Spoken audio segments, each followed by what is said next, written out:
ஓம் ஸ்ரீ சாய்ராம். என் அன்பு குழந்தையே, பயபக்தியோடும் உண்மையோடும் ஆன்ம உணர்வோடும் கண்ணீரோடும் நீ என்னிடம் செய்கின்ற பிரார்த்தனைகளை கேட்டுக்கொண்டுதான் இருக்கின்றேன். நான் அளிக்கும் பதில்களை உன்னால் புரிந்து கொள்ள முடியாமல் போய்விடுவதால் உன் மனம் போன போக்கில் சுதந்திரமாக நடந்து அவற்றை தட்டி கழித்து விடுகிறாய். பலனை நீ அடைய முடிவதில்லை. உன் விருப்பப்படி செய்யவும் நடக்கவும் வாழவும் நான் உனக்கு சுதந்திரம் கொடுத்திருக்கிறேன். அதனால்தான் என் செய்கைகளை புரிந்து கொள்ளாமலும் உனது சுயமான போக்கின்படி உன்னால் நடக்க முடிகிறது. இந்த சுதந்திர உணர்வுதான் உன்னை இந்தளவு கீழே இறங்க வைத்துவிட்டது. கீழே இறங்கிவிட்டோமே என்று நீ வருத்தப்படுகிறாய். கீழே வந்துவிட்ட போதும் உன்னை நினைத்து நான் பெருமைப்படுகிறேன். உனது இரக்கமுள்ள குணம், பிறருக்கு உதவ வேண்டும் என்கின்ற உன்னத மனோபாவம், இந்த நிலையிலும் பிறர் கஷ்டப்படுவதை காண சகியாத மனம், இருக்கும் இடத்திற்கு விசுவாசத்துடன் நடந்து கொள்ள வேண்டும் என்று நினைத்து அதன்படி நடந்து வந்ததால்தான் இந்தளவுக்கு கீழே இறங்க நேர்ந்தது என்று நினைக்கிறாய். கெட்டவர்களும் கெடுமதி உள்ளவர்களும் நன்றாக இருக்கும்போது நல்லவர்களான நாங்கள் மட்டும் ஏன் கஷ்டப்பட வேண்டும்? கஷ்டத்தை மட்டும் என் கடவுள் எங்களுக்கு பரிசாக தர வேண்டும் என்று நினைக்கிறாய். உன்னை போல நல்லவர்கள் இப்படித்தான் புலம்புகிறார்கள். இது இன்றோ நேற்றோ தொடங்கி நடந்து வருகிற விஷயமல்ல. காலம் காலமாக நல்லவர்கள் புலம்புவது தொடர்கதைதான். நான் உன்னுடன் முழுமையாக விளங்க வேண்டும் என்றால் நீ கஷ்டப்பட்டுத்தான் ஆக வேண்டும். ஏனென்றால் நான் நல்லவர்கள் மனதில் மட்டுமே வாழ முடியும். கெட்டவர்கள் மனதில் எனக்கு இடமேது? இப்படி உன்னை கஷ்டப்படுத்தி வாழ்வதால் என்ன பலன் என்று நீ நினைக்கலாம். நான் உன்னை பக்குவப்படுத்தி பெருமைப்படுத்துவதற்கு இதை உனக்கு வரப்பிரசாதமாக கொடுத்திருக்கிறேன். உன்னுடைய தகுதிக்கும் தாங்கும் சக்திக்கும் ஏற்பத்தான் கஷ்டத்தை தருகிறேன். இதை உன்னால் சமாளிக்க முடியும் என்று தெரிந்த பிறகே கஷ்டம் வர தயாராக இருக்கிறது. இந்த நேரத்தில் நீ வேகமாக செயல்பட வேண்டும். நிறைய சிந்தனை செய்ய வேண்டும். எது உன்னை துன்புறுத்தினாலும் கவலைப்படாமல் இரு. எது வந்தாலும் எதிர்த்து நின்று போராடு. எதுவும் என்னை மீறி நடக்காது என்பதை முழுமையாக நம்பு. அனைத்தும் நன்மைக்கே என்பதை முழுமையாக நம்பு. சகித்து கொள்ள முயற்சி செய். எனது தாமரை பாதங்களில் சமர்ப்பித்து விடு. எதுவும் நிரந்தரமில்லை. எல்லாம் ஒரு நாள் மாறும். என்னை நம்பி வந்த உன்னை எத்தனை ஜென்மங்கள் எடுத்தாலும் நான் தாங்கி நிற்பேன். ஆரம்பத்தில் என்னை நிராகரித்து உன் மனம் போன போக்கில் சென்றாய். கடமையே என்று என்னை பூஜித்து வந்தாய். ஆனால் காலங்கள் பல கடந்து பலமுறை அற்புதங்களை நிகழ்த்தி என்னை நீ புரிந்து கொள்ள வைத்தேன்.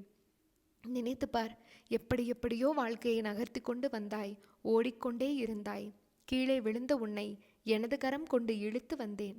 நீ எத்தனை முறை விழுந்தாலும் தோற்றதாக அர்த்தமில்லை, ஜெயித்து கொண்டு வந்திருக்கிறாய். இதை நினைவில் நிறுத்திக்கொள். பல பேர் வாழ்க்கையை வாழ்வதற்கு தைரியம் இல்லாமல் இன்றும் பல துயரங்களை அனுபவித்து வருகின்றனர். ஆனால் நீயோ அனைத்தையும் கடந்து நானே கதி என்று என்னை நம்பி என்னிடத்தில் ஒப்படைத்து என்னை விடாமல் பூஜித்து கொண்டு இருக்கிறாய். உன்னை வழிநடத்தும் ஆசான் நான். உன்னை வாழ்க்கையில் அனைவரும் வியக்கும் வண்ணம் உயர்த்துவேன். அது எனது கடமை. எனக்கு மட்டும் என் புது புது பிரச்சனைகள் வந்து கொண்டே இருக்கிறது. என்னால் சமாளிக்க முடியவில்லையே என்று புலம்பாதே. பிரச்சனைகள், துயரங்கள், சந்தோஷம், செல்வம், அதிகாரம் எதுவாயினும் அவை அனைத்தையும் கடந்து போகத்தான் வேணென்றும். ஏனென்றால் இங்கு எதுவும் நிரந்தரமல்ல. நம்பிக்கையோடு இரு. உனது எண்ணங்கள் கூடிய விரைவில் நிறைவேறும். சந்தேகமே வேண்டாம். பிரச்சனைகளை எதிர்கொள்ளும் போது தைரியத்தை இழந்து விடாதே. நீ நம்பிக்கை இழந்ததால் தான் உனக்கு பிரச்சனைகளின் தாக்கமும் அதிகமாக தெரிகிறது. எதை பற்றியும் கவலை கொள்ளாதே. தீர்மானமாக உன் லட்சியத்தை மட்டுமே முன்வைத்துக்கொள். உலகில் ஏமாற்றங்களை சந்திக்காதவர்களே இருக்க முடியாது. ஏமாற்றமான சூழ்நிலைகளை அனுபவமாக எடுத்துக்கொள்ள வேண்டுமே தவிர வருத்தப்பட்டு கொண்டே இருந்தால் எதுவும் மாறாது. இனி எல்லாம் நல்லதாகவே நடக்கும் என்ற நம்பிக்கையோடும் பொறுமையோடும் சகிப்புத்தன்மையோடும் சுறுசுறுப்பான மனதோடும் உன் கடமைகளை செய். உன்னுடைய காரியம் நிச்சயம் கைகூடும்.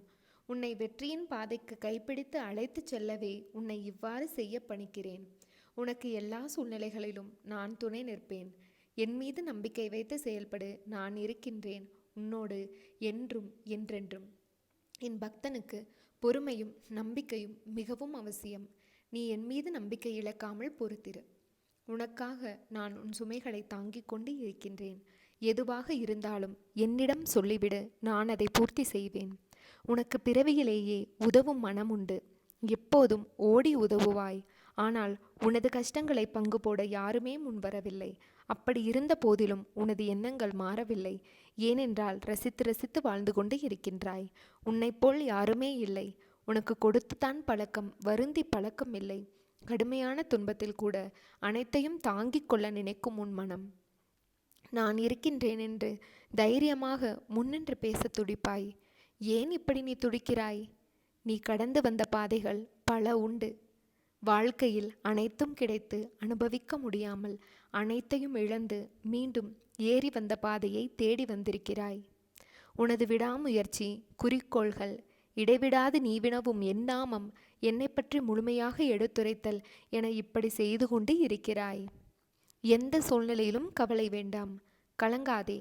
நான் உன்னை பாதுகாப்பேன். உண்மையான பக்தியொன்றே வாழ்க்கையில் மேலே வருவதற்கான அறிகுறி. உனது பூர்வ ஜென்ம சாபக்கேடுகள் இப்போது அனைத்தையும் நான் விளக்கி, நீ இழந்தது அனைத்தும் மீண்டும் உனக்கு தேவைப்படும் காலகட்டத்தில் உன்னை தேடி வந்தடையச் செய்வேன். காத்திரு. உன் வாயிற்கதவை தட்ட விரைவில் நான் வருவேன். அப்பா, நான் இருக்கின்றேன், கலங்காதே. உன் வாழ்வு என் கையில், வசந்தம் வரும் உன் வாழ்வில்.